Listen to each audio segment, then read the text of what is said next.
Good morning. आज हम BA part first year के अंतर्गत सामाजिक परिवर्तन, उद्विकास व प्रगति को लेकर चर्चा करेंगे कि सामाजिक परिवर्तन क्या होता है, उद्विकास क्या होता है, प्रगति क्या होता है, इनमें क्या किस तरह का सहसंबंध पाया जाता है, इनमें किस तरह का अंतर देखने को मिलता है। तो इन सभी परिचर्चाओं को हम आगे बढ़ाते हुए बात करते हैं समाज की। चूँकि समाज परिवर्तनशील है और मानव इतिहास में आज तक ऐसे किसी भी समाज का परिचय हमें नहीं मिलता जो एक निश्चित ढांचे में और स्थिर रूप में रह सका हो।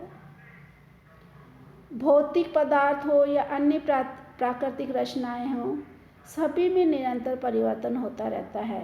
तो फिर समाज तो मानवकृत संस्कृति की विविधता की धरोहर है, वहाँ तो परिवर्तन होना स्वाभाविक ही है। परिवर्तन, उद्विकास और प्रगति, ये तीनों ऐसे संबोध हैं जिनमें परस्पर निकट का संबंध होते हुए भी बहुत बड़ा अंतर है। सामान्यतः एक साधारण व्यक्ति इनको एक दूसरे के स्थान पर अंतर परिवर्तनीय इंटरचेंजेबल अर्थों में प्रयुक्त कर लेता है, किंतु समाजशास्त्र के विद्यार्थी होने के नाते इनमें से प्रत्येक एक मानवीकृत संबोध है जिनका स्पष्ट अर्थ होता है और उनका अंतर हमें पता होना चाहिए। सबसे पहले हम बात करेंगे कि परिवर्तन क्या होता है, उसके पश्चात हम सामाजिक परिवर्तन बोलेंगे। परिवर्तन किसी भी निश्चित दिशा में प्रवाहमान किसी क्रिया अथवा किसी भौतिक या अभौतिक संस्कृति के किसी पक्ष में विचलन उत्पन्न होने की स्थिति को कहते हैं। यानी परिवर्तन पहले की अवस्था या अस्तित्व के प्रकार में अंतर को कहते हैं। यानी पहले जो अवस्था थी, चाहे वो भौतिक संस्कृति के रूप में हो, अभौतिक संस्कृति के किसी पक्ष में हो, वो उस अवस्था से भिन्न जो अवस्था हमें दिखाई देती है, जो अस्तित्व नया प्रकार का हमारे सामने आता है, उसी को हम परिवर्तन की संज्ञा कहते हैं। यानी परिवर्तन किसी भी भौतिक अथवा अभौतिक पक्ष की निश्चित दिशा में विचलन की एक स्थिति है। ये विचलन या तो स्वयं की प्रकृति से हो सकता है या किन्हीं नियमों के द्वारा, अथवा मानव समाज में कोई योजनाबद्ध रूप से भी विचलन देखा जा सकता है। परिवर्तन से या तो उस वस्तु के समस्त ढांचे में बदलाव आ सकता है अथवा उसका कोई एक पक्ष विशेष ही उससे प्रभावित हो सकता है। परिवर्तन एक सार्वभौमिक प्रक्रिया है, यानी इसका मतलब ये है कि विश्व के प्रत्येक समाज में, चाहे वो कितना ही आदिम या आधुनिक समाज हो, परिवर्तन अवश्य देखने को मिलता है।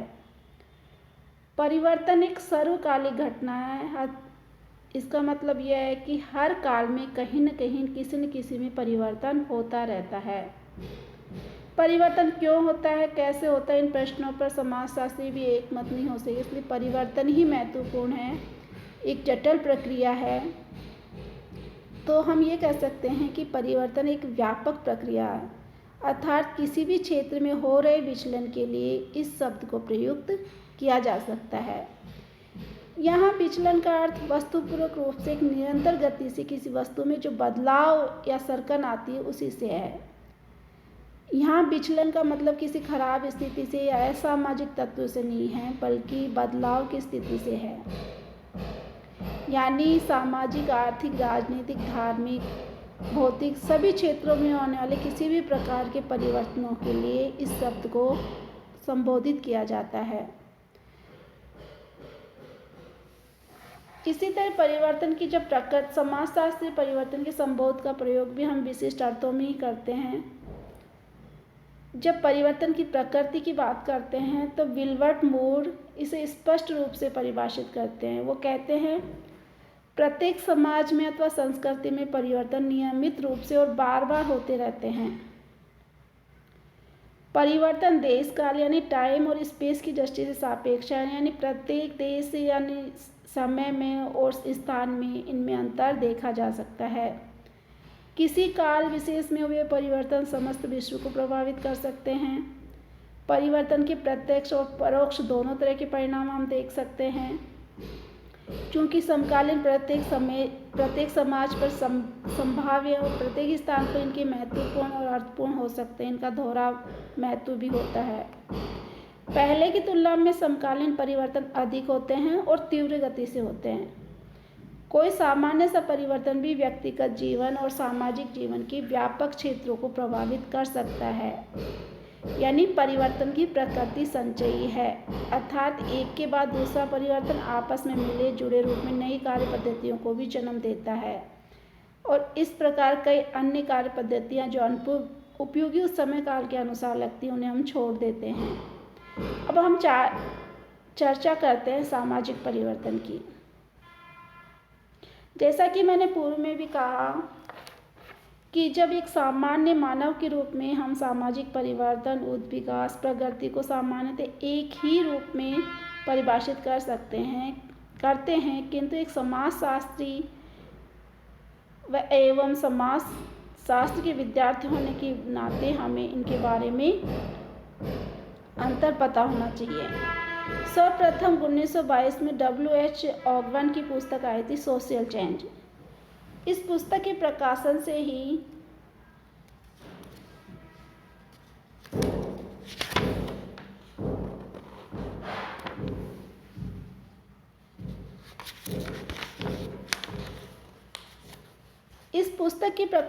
सामाजिक विकास, सामाजिक परिवर्तन तथा परिवर्तन में भौतिक संस्कृतियों के महत्व को स्पष्ट रूप से प्रकाश डाला गया। इसके बाद ये शब्द समाजशास्त्रीय शब्दावली के प्रमुख संबोधों में प्रयुक्त किया जाने लगा। तो हम आज पढ़ेंगे कि सामाजिक परिवर्तन किसे कहते हैं। मैकाइवर पेज ने सामाजिक परिवर्तन की व्याख्या सामाजिक संबंधों के रूप में की। उनके अनुसार समाज स्वयं ही सामाजिक संबंधों का जाल है, अतः सामाजिक परिवर्तन इन संबंधों के रूपांतरण में हो रहे परिवर्तन से है। मैकाइवर और पेज का मानना है कि सामाजिक संबंध में बदलाव होता है, इसका मतलब है समाज में बदलाव होता है। किंग्सले डेविस सामाजिक परिवर्तन को संरचनात्मक और प्रकारात्मक दृष्टि से देखते हैं। उनका मानना है कि सामाजिक परिवर्तन तभी मान सकते हैं जब सामाजिक ढांचे में अर्थात समाज की विभिन्न इकाइयाँ जैसे संस्थाएं हैं, जैसे विवाह है, परिवार है, अन्य संस्थाएं हैं, समुदाय हैं, समितियां हैं, अनेक प्राथमिक और द्वितीय समूह में जो परिवर्तन होता है, साथ इन परिवर्तनों से इनके प्रकारों में भी परिवर्तन आता है, तो उसे हम सामाजिक परिवर्तन की संज्ञा दे सकते हैं। यानी किंग्सले डेविस सामाजिक परिवर्तन में केवल उन्हीं परिवर्तनों को समझते हैं जो सामाजिक संगठन, सामाजिक ढांचे और उसकी प्रकारों में गठित होते हैं। क्योंकि सामाजिक संरचना विभिन्न इकाइयों से क्रमबद्ध संबंध का परिणाम होती है, जब ढांचे की किसी इकाई में परिवर्तन आता है तो वह अन्य इकाइयों के स्वरूप को भी प्रभावित करता है। इसका परिणाम यह होता है कि इन इकाइयों के प्रकारों में भी अंतर आ जाता है, जिससे संपूर्ण सामाजिक संरचना परिवर्तन की प्रक्रिया से गुजरती है। ये परिवर्तन वांछित भी हो सकता है और स्वतः भी हो सकते हैं। उदाहरण के लिए जैसे कृषि कार्यों में हल व अन्य आदिम तरीकों के स्थान पर यदि ट्रैक्टर या अन्य आधुनिक संयंत्र आ जाते हैं तो कृषि का ढांचा बदल जाएगा और नई इकाइयों का कार्य भी बदल जाएगा। जिस गति से पहले खेती होती थी उससे विभिन्न प्रकार से नई व्यवस्था होगी। ये तो भौतिक दशाओं में परिवर्तन की बात है, किंतु समाज के संदर्भ में भी उसकी संरचना प्रकारों में परिवर्तन हमें दिखाई देगा। जैसे हम बात कर रहे हैं कि खेती में यदि ट्रैक्टर या आधुनिक यंत्रों का प्रयोग किया जाता है तो जो परिवार की जो संयुक्त परिवार व्यवस्था थी, क्योंकि संयुक्त परिवार की एक आवश्यकता होती कृषि के लिए, उसमें हमें परिवर्तन दिखाई देगा। परिणाम स्वरूप उनके सामाजिक संबंधों में परिवर्तन दिखाई देगा। तो इस तरह से सामाजिक ढांचे में परिवर्तन हमें दिखाई देगा, उसके प्रकारों में परिवर्तन दिखाई देगा। जैसे वर्तमान युग में विवाह के ढांचे में बहुत परिवर्तन आए हैं। धार्मिक कर्मों के स्थान पे लौकिक क्रम आ रहे हैं, सिविल मैरिज भी हो रही हैं, बाल विवाह तथा प्रथा प्रथा में वे भी व्यापक परिवर्तन हम देख सकते हैं। इनसे विवाह में पति पत्नी के संबंधों में, सास ससुर के संबंधों में, परिवार नातेदारी संबंधों में एवं धर्म की संस्थाओं में भी हम परिवर्तन देख सकते हैं। किंग्सले डेविस का यही मानना था कि सामाजिक संरचना और प्रकारों में परिवर्तन का यही अर्थ है कि सामाजिक परिवर्तन समाज के ढांचे में, संगठन में होता है और उसके परिणाम से उसके प्रकारों में भी परिवर्तन होता है, तो उससे संबद्ध अन्य सामाजिक इकाइयों में भी परिवर्तन स्वतः हो सकता है।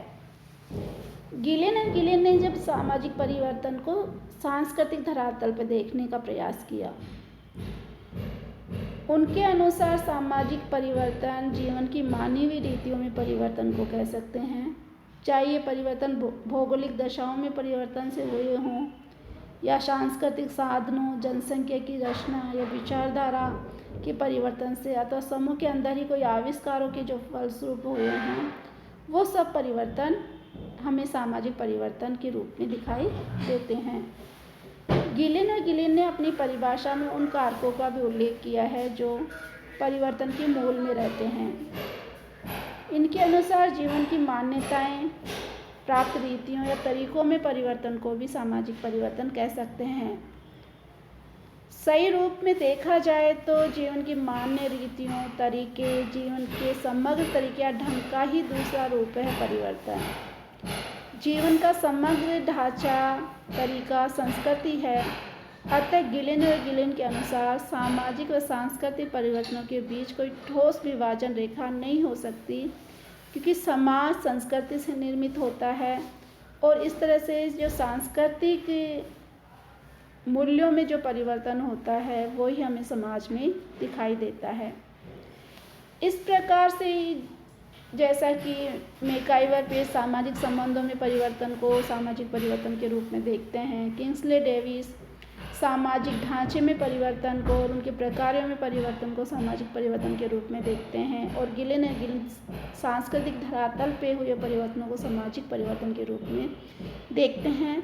तो उन सब के जो सामाजिक परिवर्तन की परिभाषा है, यदि इनको देखा जाए, उनका विश्लेषण किया जाए, तो हम परिवर्तन की कुछ विशेषताओं की चर्चा कर सकते हैं। हम कह सकते हैं कि सामाजिक परिवर्तन समाज की रचना, संरचना, उनकी प्रकारों में परिवर्तन को कहते हैं। सामाजिक परिवर्तन समाज के व्यक्ति विशेष अथवा कुछ व्यक्तियों में आए परिवर्तन मात्र से नहीं माना जा सकता, अपितु समाज के अधिकांश व्यक्तियों द्वारा उसे जीवन, व्यवहार व विश्वासों में स्वीकार किए जाने पर ही उसे माना जा सकता है। सामाजिक परिवर्तन एक सार्वभौमिक घटना है, अर्थात ये आधुनिक से आधुनिक और आदिम से आदिम समाज में भी होता रहा है। ऐसा कोई समाज नहीं है जो पूर्णतः स्थिर हो अथवा गत्यात्मकता उसमें नहीं हो। सामाजिक परिवर्तन का संबंध समय से भी होता है, यानी प्रत्येक काल में कुछ न कुछ परिवर्तन होता रहता है। यह हो सकता है कि किसी समय विशेष में उसकी गति बहुत धीमी हो और किसी समय विशेष में उसकी गति बहुत तीव्र हो। किसी भी समाज में परिवर्तन की क्या गति होगी, ये उस समाज में विद्यमान परिवर्तन के कारणों तथा उन कारणों का समाज में सापेक्षिक महत्व क्या है, इस पर निर्भर करेगा। एक छोटा सा सांस्कृतिक तत्व संपूर्ण समाज को परिवर्तित कर सकता है, तो दूसरी ओर समाज किसी महत्वपूर्ण आविष्कार को भी नकार सकता है।